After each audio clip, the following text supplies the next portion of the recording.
Kasus pembunuhan di Aceh Tenggara yang mengakibatkan satu keluarga terbunuh menjadi kasus yang sangat memilukan dan menarik perhatian masyarakat.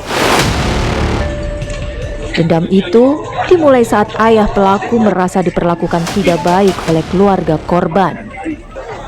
Pelaku dan ayahnya diusir dari kampungnya mereka, kemudian hidup dalam kemiskinan. Psikologi forensik Universitas Indonesia Nael Sumampau menyayangkan hal ini bisa terjadi. Menurutnya, peran keluarga hal yang sangat penting dalam menjalani kehidupan.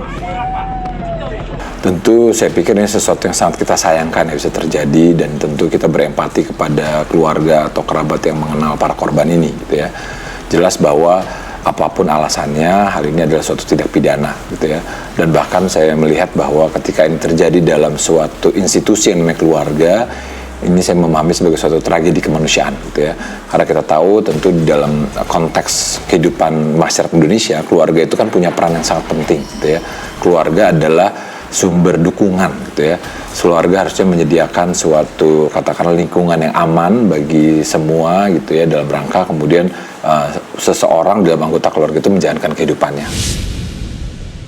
Terus setelah itu Pengalaman itu membekas dalam diri pelaku Ardi Syaputra.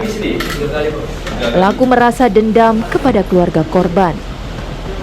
Nah, di sini memang kita lihat bagaimana kemudian suatu mata rantai kekerasan, gitu ya, yang tentu kita pahami bahwa apapun alasannya sebenarnya ada alternatif lain, gitu kan, untuk kemudian bicara tentang penyelesaian masalah atau bicarakan tentang mengenai bagaimana kita mengkomunikasikan, gitu ya, apa yang kita pikirkan atau apa yang kita rasakan atas apa yang orang lain perbuat, gitu ya. Jadi hal ini bisa saja kemudian mendorong seseorang untuk kemudian melakukan suatu tindak pidana pembunuhan. Menurut Nael, upaya balas dendam berawal karena Ardi Saputra menganggap kejadian masa lalu sebagai ketidakadilan.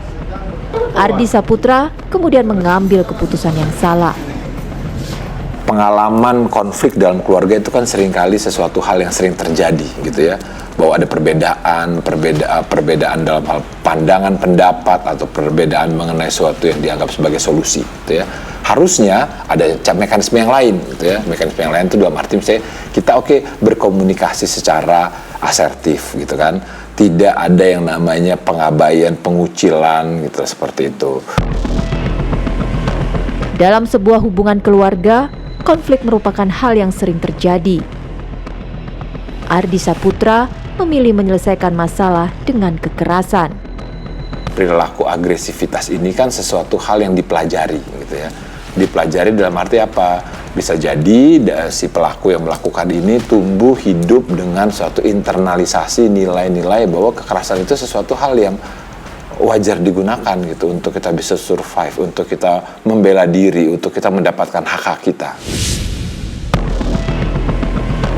Kekecewaan menumpuk yang dirasakan Ardi Saputra membuatnya sakit hati dan kecewa. Tingkah laku agresif termasuk kekerasan yang mengakibatkan kematian itu lebih akibat dari katakanlah masalah frustrasi, gitu ya. Frustrasi ini disebabkan oleh saya sudah melakukan berbagai cara untuk kemudian membuat kehidupan saya lebih baik, tetapi tidak ada jalan keluar. Kehidupan tidak semakin membaik. Jika ada pengalaman yang mendorong seseorang melakukan pembunuhan, perlu dikaji apakah unsur tersebut mengandung perencanaan atau tidak. Seseorang tadi kemudian mungkin melakukan hal tersebut. Jadi ini intinya banyak faktor, gitu ya. Ada faktor eksternalnya tadi, yang juga termasuk dia faktor internal, gitu ya. Ketika seorang individu juga yang tidak punya keterampilan untuk mengatasi masalah, gitu ya. Bahkan misalnya karakter kepribadian atau ciri kepribadian juga, gitu ya, yang cenderung ketika ada kekecewaan itu tidak bisa dikelola dengan baik, ya, biasa menggunakan kekerasan atau berbagai hal untuk mendapatkan tujuan, gitu ya. Hal seperti ini menjadi lebih mudah untuk dilakukan.